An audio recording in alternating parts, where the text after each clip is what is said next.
Hello दोस्तों, स्वागत है आपका हमारे इस ऑल इंडिया क्लासेस चैनल पे। इस तरह से आज हम बाल मनोविज्ञान के कुछ महत्वपूर्ण प्रश्नों के बारे में चर्चा करेंगे आज, जो आगामी सी-टेट और समस्त भारत की परीक्षाओं में होने वाले टेट की परीक्षाओं में काफ़ी उपयोगी रहेंगे। तो इस तरह से पहला प्रश्न स्टार्ट करते हैं। निम्न में से कौन सा कथन मिडिल स्कूल स्तर के विद्यार्थियों के विकास से सहमति नहीं रखता है? आप इसका इन चारों प्रश्नों को पढ़िए, विकल्पों को, उसके बाद अपने उत्तर बताइए। पहला है सामाजिक व्यवहार उत्तरोत्तर समवयस्क समूह के आदर्शों से प्रभावित होता है। दूसरा, इस अवस्था में अधिकांश बालक तीव्र गति से वृद्धि प्राप्त नहीं करते। ध्यान दीजिएगा, निम्न में से कौन सा कथन मिडिल स्कूल स्तर के विद्यार्थियों के विकास से सहमति नहीं रखता, ये प्रश्न पूछा गया है। बौद्धिक एवं सामाजिक व्यवहार पर स्वप्रभाविता का महत्वपूर्ण प्रभाव, ये तीसरा ऑप्शन है। अधिकांश विद्यार्थी विशेष रूप से स्व केंद्रित हो जाते हैं, तो इसका विकल्प क्या होगा? मिडिल स्कूल स्तर के विद्यार्थियों के विकास से कौन सा विकल्प सहमति नहीं रखता? तो इसका विकल्प होगा इस अवस्था में अधिकांश बालक तीव्र गति से वृद्धि प्राप्त नहीं करते हैं। दूसरा, इसका मतलब मिडिल स्कूल स्तर तक के विद्यार्थी इस अवस्था में अभी भी उनकी उम्र किशोरावस्था तक ही होती है। तीव्र वृद्धि का जो समय नहीं होता है। इस तरह से हम अगले विकल्प पर चलते हैं। विकास एक अधिनियम है कि विकास प्रतिमान के विभिन्न काल में खुशी भिन्न भिन्न होती है। इस अधिनियम के अनुसार जीवन का प्रथम वर्ष सबसे अधिक खुशी का काल होता है। वह संधि काल एवं जीवन का प्रथम वर्ष भी जीवन का सबसे अधिक खुशी का काल होता है। वह संधि काल जीवन का सबसे अधिक दुखी काल होता है। जीवन का प्रथम वर्ष सबसे अधिक खुशी का एवं वह संधि का काल सबसे अधिक दुखी का काल होता है। तो इन प्रश्नों में से अब विचार करिए। विकास एक अधिनियम है, विकास का एक अधिनियम यानी नियम है, कानून है कि विकास प्रतिमान के विभिन्न काल में खुशी भिन्न भिन्न होती है। यानी कि बचपन में जब हमें कोई आभास नहीं होता है कि सांसारिक विषयों के प्रति मोह आसक्ति नहीं रहती है, तमाम प्रकार के कार्य करने जिनका कष्ट नहीं होता है, सोचने समझने की उतनी क्षमता विकसित नहीं होती है, तो जीवन सुखमय बीतता है। और उसके बाद जैसे जीवन आयु बढ़ती है तो विभिन्न तमाम दुख आते जाते हैं। तो इस तरह से हम इन चारों विकल्पों में से देख सकते हैं कि जीवन का प्रथम वर्ष, चौथे विकल्प को, सबसे अधिक खुशी का एवं वह संधि काल सबसे अधिक दुखी काल होता है। इन तरह से इन चारों विकल्पों में सबसे नज़दीक उत्तर ये प्रतीत होता है और इस तरह से इसका सही विकल्प चौथा है। नेक्स्ट प्रश्न पे चलते हैं। निम्न में से कौन सा बालकों के अधिगम एवं विकास में सबसे अधिक योगदान देता है? पहला है परिवार समवयस्क समूह और टेलीविज़न। दूसरा है परिवार समवयस्क समूह और अध्यापक, परिवार खेल एवं कंप्यूटर, या फिर चौथा विकल्प परिवार खेल एवं पर्यटन। तो इन विकल्पों में सबसे अधिक आपने अब तक अनुमान लगा लिया होगा, सबसे सुगम प्रतीत होता है परिवार खेल एवं पर्यटन, क्योंकि बालक सर्वप्रथम अपने परिवार से ही जो कुछ सीखता है वह यहीं से शुरुआत करता है, क्योंकि इसलिए कहा जाता है कि परिवार ही पहला स्कूल होता है, पाठशाला होती है। इसके बाद खेल में भी सामाजिक विकास होता है, मानसिक विकास होता है, क्योंकि तमाम प्रकार के संज्ञानात्मक विकास होते हैं खेलने के दौरान। और पर्यटन, घूमने से भी मनुष्य का संज्ञानात्मक विकास होता है। इस तरह से तीसरे प्रश्न का चौथा विकल्प सही है। नेक्स्ट प्रश्न, एक अध्यापक को निम्न में से किस कथन से सहमत होना चाहिए? एक अध्यापक को निम्न में से किस कथन से सहमत होना चाहिए? पहला है आंतरिक अभिप्रेरणा तब होती है जब अधिगमकर्ता बाह्य असंतोषजनक परिणाम का अनुभव करने के लिए कार्य करते हैं। दूसरा है बाह्य अभिप्रेरणा तब होती है जब अधिगमकर्ता बाह्य पुरस्कार प्राप्त करने के लिए कार्य करते हैं। बाह्य पुरस्कार से खुशी अस्थायी व्यवहार परिवर्तन होता है। बाह्य पुरस्कार आंतरिक अभिप्रेरणा प्रदान करते हैं। तो पहला विकल्प है आंतरिक अभिप्रेरणा तब होती है जब अधिगमकर्ता बाह्य संतोषजनक परिणाम का अनुभव करने के लिए कार्य करते हैं। तो ये बिल्कुल गलत है। आंतरिक अभिप्रेरणा यानी अंदर से जब आदमी को अनुभूति हो तो बाह्य प्रेरणा से जब अधिगमकर्ता बाह्य संतोषजनक परिणाम का अनुभव करने के लिए कार्य करते हैं, बिल्कुल नहीं। आदमी दोनों तरफ से या कोई बालक दोनों तरफ से संतोषजनक होना चाहता है, आंतरिक और बाहरी। दूसरा विकल्प बाह्य अभिप्रेरणा तब होती है जब अधिगमकर्ता बाह्य पुरस्कार प्राप्त करने के लिए कार्य करते हैं। तो हम देखते हैं कि अक्सर ऐसा होता है, बाह्य अभिप्रेरणा तब होती है जब अधिगमकर्ता पुरस्कार प्राप्त करने के लिए, कोई भी प्रशंसा हो सकती है या कोई पुरस्कार हो सकता है, इसको प्राप्त करने की फिराक में जब रहता है तो वह प्रेरणा प्राप्त करता है। इसलिए इसका विकल्प 2 सही है। नेक्स्ट क्वेश्चन, एक अध्यापक मानचित्र की खाली रूपरेखा में केवल नदियों, पहाड़ों, मैदानों व घाटियों को प्रदर्शित करता है। वह विद्यार्थियों को मुख्य नगर, रेलवे व मुख्य नगरों को जोड़ने वाले राजमार्गों को चिन्हित करने को कहता है। विद्यार्थियों को अन्य पुस्तकों व मानचित्रों को अध्ययन करने की इस दौरान मनाही होती है। यहाँ अध्यापक के द्वारा प्रयुक्त उपागम है। अन्य वस्तु, फिर से देखते हैं ये प्रश्न। एक अध्यापक मानचित्र की खाली रूपरेखा में केवल नदियों, पहाड़ों, मैदानों व घाटियों को प्रदर्शित करता है। वह विद्यार्थियों को मुख्य नगर, रेलवे व मुख्य नगरों को जोड़ने वाले राजमार्गों को चिन्हित करने को कहता है। विद्यार्थियों को अन्य पुस्तकों व मानचित्रों का अध्ययन करने की इस दौरान मनाही होती है। यहाँ अध्यापक के द्वारा प्रयुक्त उपागम है। तो इसका विकल्प कौन सा होगा बताइए? पहला खोज उपागम, दूसरा मानचित्र निरूपण, तीसरा समस्या समाधान उपागम, अन्वेषण उपागम। तो इसमें अध्यापक विद्यार्थियों को इसलिए मना करते हैं पुस्तकों व मानचित्रों, अपने अन्य पुस्तकों व मानचित्रों को देखने के, क्योंकि उनका ध्यान भटक सकता है और वो कोई चीज़ खोजने की बजाय भटक सकते हैं अपने अपने विचारों में। तो इसलिए एक अध्यापक मानचित्र की खाली रूपरेखा में केवल नदियों, पहाड़ों, मैदानों, घाटियों को प्रदर्शित करता है। इसका यही उद्देश्य कि बालक खोजी हो। तो इसमें पहला विकल्प होगा खोज उपागम। नेक्स्ट क्वेश्चन पे चलते हैं। निम्न में से कौन सा उदाहरण बांडूरा के अवलोकन आधारित अधिगम का नहीं है?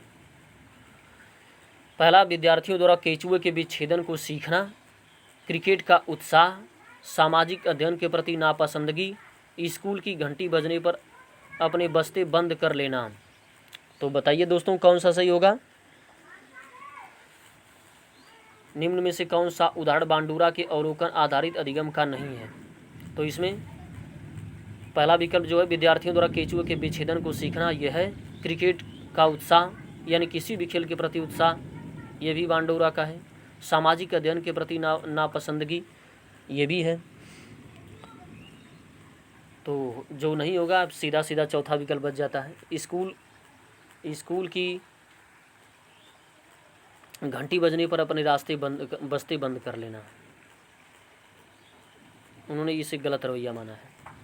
नेक्स्ट क्वेश्चन, राजेश बीमारी के कारण 1 महीने तक विद्यालय नहीं गया। जब विद्यालय गया तो उसे भाग के लंबे सवालों को करना नहीं आया। कई बार के निराशाजनक अनुभवों में असफलता हाथ लगी। लंबे भाग के सवालों के देखते ही वह चिंतित हो जाता है। शास्त्रीय अनुबंधन सिद्धांत के मुताबिक संवेगात्मक स्वाभाविक उत्तेजक है। तो कौन सा विकल्प है? असफलता को लेकर चिंता, असफलता भग्नाशा, लंबे भाग के सवालों को लेकर चिंता।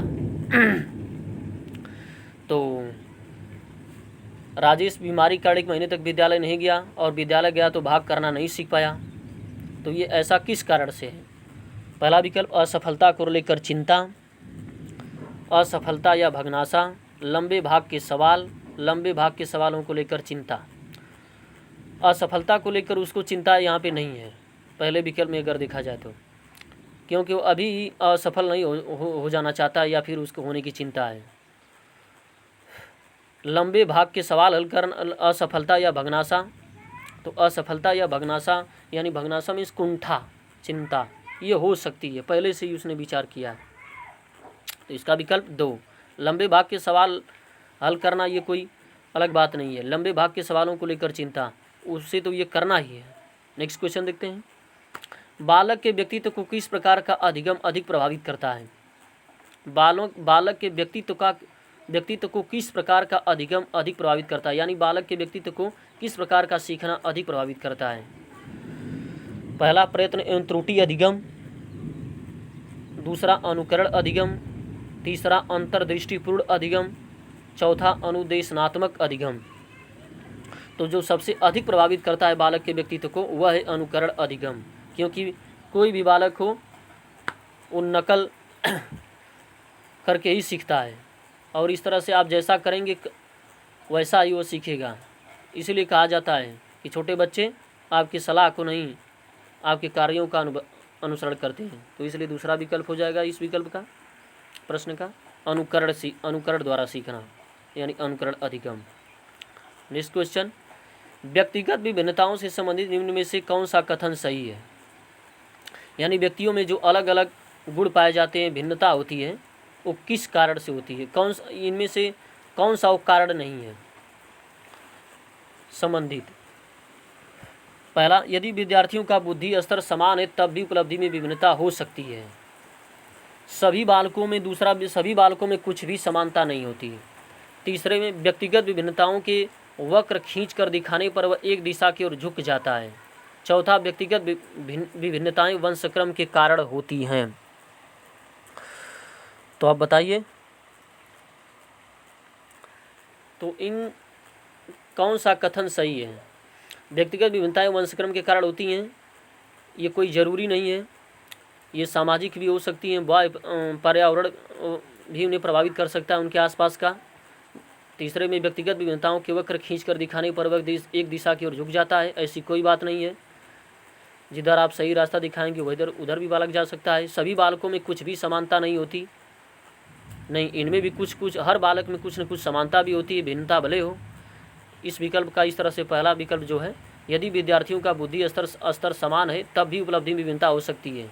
इसका मतलब ये है कि यदि विद्यार्थी का बुद्धि स्तर दो विद्यार्थियों का बुद्धि स्तर समान है तो तब भी उपलब्धि यानी किसी भी परीक्षा में या खेल में उपलब्धि विभिन्नता इसलिए हो सकती है क्योंकि वह दूसरा बालक जो अधिक उपलब्धि हासिल करता है वह अधिक मेहनत करता है। इस तरह से इसका पहला विकल्प सही होगा। नेक्स्ट क्वेश्चन, निम्न में से कौन सी लिपि दृष्टिबाधित बालक से संबंधित है?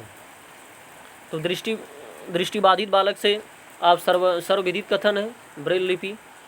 इस तरह से इसका तीसरा विकल्प होगा। नेक्स्ट क्वेश्चन, प्रजातिगत व्यक्तिगत विभिन्नताओं को समझने में निम्न से क्या मददगार साबित नहीं होता?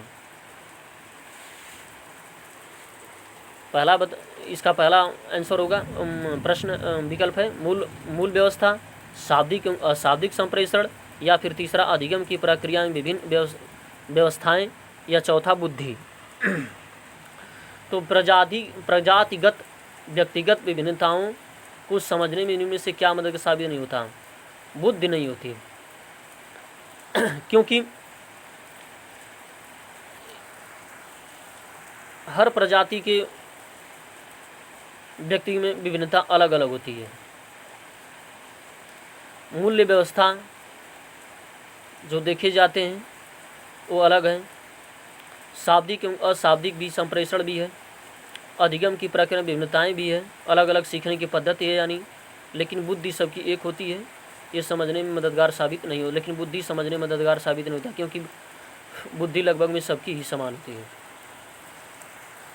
नेक्स्ट क्वेश्चन, व्यक्ति में उन मनोदैहिक व्यवस्थाओं का गत्यात्मक संगठन है जो वातावरण के साथ उसके अपूर्व समायोजन को निर्धारित करता है। व्यक्तित्व की यह परिभाषा दी है, यह एक कथन है और बेहद महत्वपूर्ण कथन है दोस्तों, यह आपको घोल के पी जाना चाहिए। ये बार बार परीक्षाओं में पूछा जाता है, काफ़ी चर्चित है।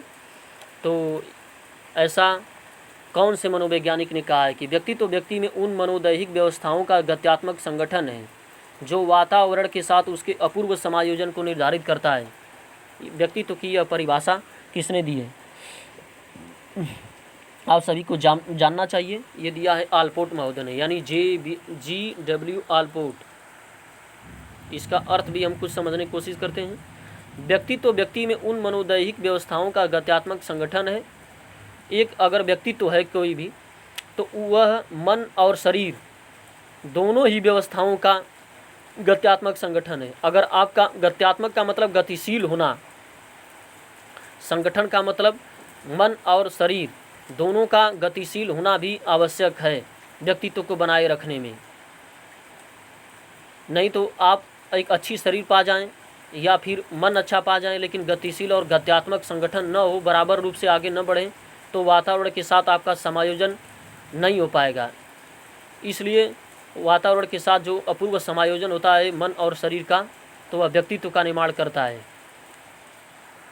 तीसरा ऑप्शन GW ऑलपोर्ट महोदय ने ये कहा है। हम नेक्स्ट क्वेश्चन पे चलते हैं। प्रायः बालकों की बुद्धि का मापन किया जाता है। ये प्रश्न भी काफ़ी अच्छा है।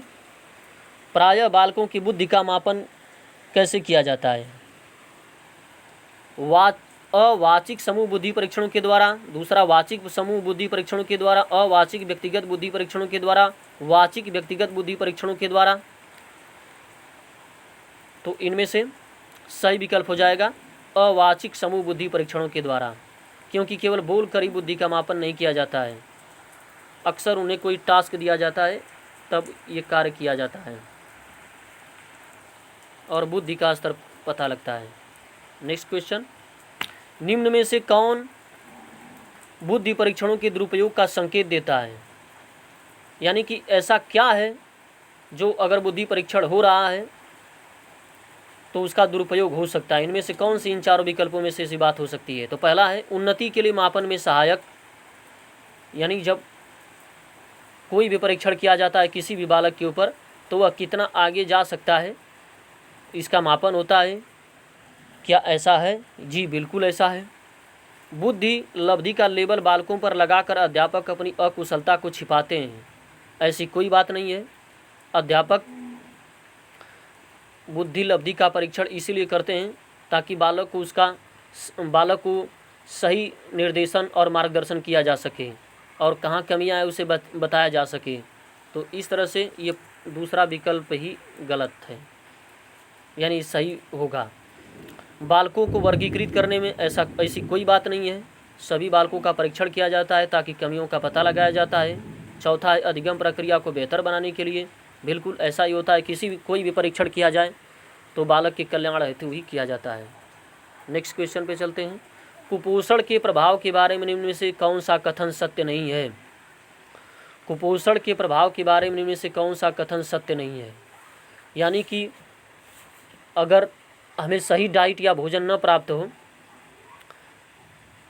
तो उसके बाद क्या प्रभाव पड़ता है, इनमें क्या प्रभाव पड़ता है, और इनमें इन चारों विकल्पों में से कौन सा कथन गलत है? जीवन के बाद के वर्षों में पहला विकल्प जो है, जीवन के बाद के वर्षों में यह मस्तिष्क की कोशिकाओं को प्रभावित करता है। नहीं, जीवन के बाद के वर्षों में यह मस्तिष्क की कोशिकाओं को नहीं प्रभावित करता है, बल्कि अच्छा भोजन, अच्छा पौष्टिक आहार जीवन के हर समय कार्य करता है। इसलिए पहला ही विकल्प सही है। और दूसरा दिया है यह बालकों की सीखने की योग्यताओं को प्रभावित करता है। बिल्कुल प्रभावित करता है। बालक निराश एवं आशंकित रहते हैं। अगर बालक शारीरिक और मानसिक रूप से अच्छा महसूस न करे, भोजन का अभाव हो, पौष्टिक भोजन का अभाव हो, तो बिल्कुल निराश एवं आशंकित रहते हैं। यह कद को प्रभावित करता है, कद को भी प्रभावित करता है और मन को भी प्रभावित करता है मित्रों। इस तरह से इसका पहला आंसर सही होगा विकल्प। सारे प्रश्न समाप्त हुए। अब नेक्स्ट वीडियो में हम मिलेंगे। ऐसी वीडियो प्राप्त करने के लिए हमारे चैनल को लाइक और सब्सक्राइब करें। धन्यवाद।